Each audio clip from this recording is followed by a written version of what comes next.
ಸರ್ಕಾರದ ಗ್ಯಾರಂಟಿ ಯೋಜನೆಗೆ SCP TSP ಹಣ ಬಳಕೆ. ಸರ್ಕಾರದ ಗ್ಯಾರಂಟಿ ಯೋಜನೆಗೆ ಎಸ್ಸಿಪಿ ಟಿಎಸ್ಪಿ ಹಣ ಬಳಕೆ.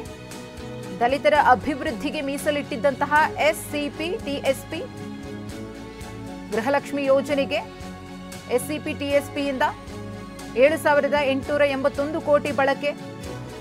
ಭಾಗ್ಯಲಕ್ಷ್ಮಿ ಯೋಜನೆಗೆ ಎಸ್ಸಿಪಿ ಟಿಎಸ್ಪಿಯಿಂದ 70.28 ಕೋಟಿ ಬಳಕೆ.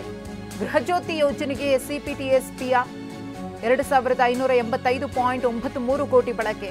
ಹಾಗೆಯೇ ಅನ್ನಭಾಗ್ಯ ಯೋಜನೆಗೆ 448.15 ಕೋಟಿ ಬಳಕೆ. ಸರ್ಕಾರದ ಗ್ಯಾರಂಟಿ ಯೋಜನೆಗೆ ದಲಿತರ ಅಭಿವೃದ್ಧಿಗೆ ಮೀಸಲಿಟ್ಟಿರುವಂತಹ ಹಣವನ್ನು ಬಳಕೆ ಮಾಡಲಾಗ್ತಾ ಇದೆ. ಎಸ್ಸಿ ಎಸ್ಟಿ ಅಭಿವೃದ್ಧಿಗೋಸ್ಕರ ಮೀಸಲಿಟ್ಟಿರುವಂತಹ ಹಣ ಬೇರೆ ಬೇರೆ ಯೋಜನೆಗಳಿಗೆ ಬಳಕೆ ಮಾಡಿಕೊಳ್ತಾ ಇದೆ ಸರ್ಕಾರ.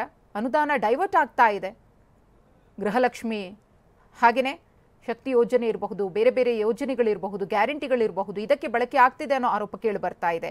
ಈ ಕುರಿತು ಮತ್ತಷ್ಟು ಮಾಹಿತಿಯನ್ನ ಕೊಡ್ತಾರೆ ನಮ್ಮ ಪ್ರತಿನಿಧಿ ಪ್ರಸನ್ನ. ಇದೀಗ ಗ್ಯಾರಂಟಿ ಯೋಜನೆಗಳಿಗೆ ಎಸ್ಸಿಪಿ ಮತ್ತು ಟಿಎಸ್ಪಿಯ ಹಣವನ್ನು ಬಳಕೆ ಮಾಡ್ಕೊಳ್ತಿದ್ದಾರೆ ಅನ್ನೋ ಮಾಹಿತಿ ಲಭ್ಯವಾಗ್ತಾ ಇದೆ. ಯಾವ್ಯಾವ ಯೋಜನೆಗೆ ಎಷ್ಟೆಷ್ಟು ಹಣವನ್ನು ಬಳಕೆ ಮಾಡ್ಕೊಳ್ತಾ ಇದ್ದಾರೆ ಏನಂತ?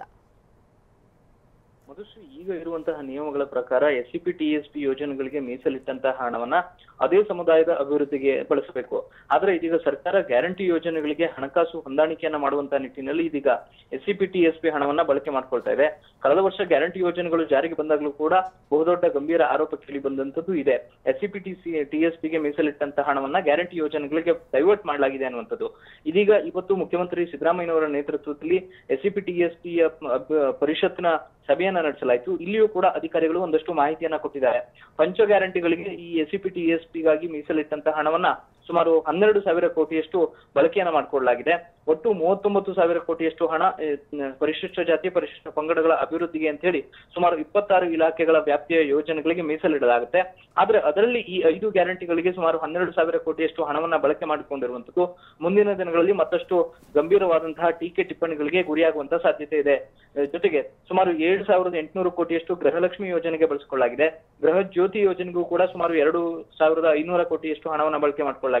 ಅನ್ನಭಾಗ್ಯ ಯೋಜನೆಗೂ ಕೂಡ ಸುಮಾರು 2,500 ಕೋಟಿಯಷ್ಟು ಹಣ ಬಳಕೆಯಾಗಿದ್ರೆ ಶಕ್ತಿ ಯೋಜನೆಗೂ ಕೂಡ 1,451 ಕೋಟಿಯಷ್ಟು ಹಣ ಬಳಕೆಯಾಗಿದೆ. ಇನ್ನು 5ನೇ ಗ್ಯಾರಂಟಿ ಆಗಿರುವಂತಹ ಯುವ ನಿಧಿ ಯೋಜನೆಗೂ ಕೂಡ ಸುಮಾರು 175 ಕೋಟಿಯಷ್ಟು ಹಣವನ್ನ ಎಸ್ಸಿಪಿ ಟಿಎಸ್ಪಿ ಹಣದಿಂದ ಮೀಸಲಿಡಲಾಗಿದೆ. ಇದರ ಬಗ್ಗೆ ಬಿಜೆಪಿ ಕೂಡ ಗಂಭೀರವಾದಂತಹ ಆರೋಪವನ್ನ ಮಾಡ್ತಾ ಇದೆ. ದಲಿತರ ಅಭಿವೃದ್ಧಿಗೆ ಮತ್ತು ಪರಿಶಿಷ್ಟ ಜಾತಿಗಳ ಅಭಿವೃದ್ಧಿಗೆ ಪರಿಶಿಷ್ಟ ಪಂಗಡಗಳ ಅಭಿವೃದ್ಧಿಗೆ ಮೀಸಲಿಟ್ಟಂತಹ ಹಣ ಅದೇ ಸಮುದಾಯಕ್ಕೆ ಬಳಕೆ ಆಗ್ಬೇಕು ಅನ್ನುವಂಥದ್ದು ಮುಖ್ಯವಾದಂತಹ ಅಂಶ. ಮಧುಶ್ರೀ, ಧನ್ಯವಾದ ಪ್ರಸನ್ನ ತಮ್ಮ ಮಾಹಿತಿಗಾಗಿ.